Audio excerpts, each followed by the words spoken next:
Har yili Ramazon boshlanishi bilan Andijondan Do'stlik o'zbek-qirg'iz chegarasi orqali o'tib bir necha kilometr yursangiz, O'shning 8-mart ko'chasi keladi. Bir necha yildan buyon bu ko'chada faqat Ramazon oyida qariyb 1 kilometrlik masofada iftor bozori paydo bo'ladi.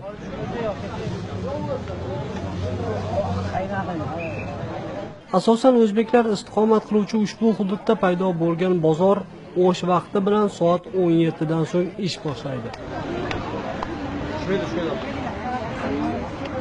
Bozorda iftorlik qilish uchun turli nozu ne'matlarni sotib olishingiz mumkin.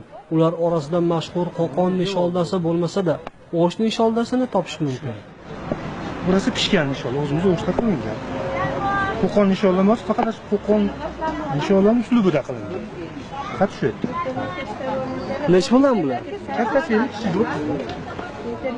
Ramazonning oxirgi kuni o'z-o'zidan to'xtovchi bu bozorda turli meva-cheva, shirinliklardan boshqa issiq tandir somsa va baliq ham shu yerning o'zida pishirilib sotiladi.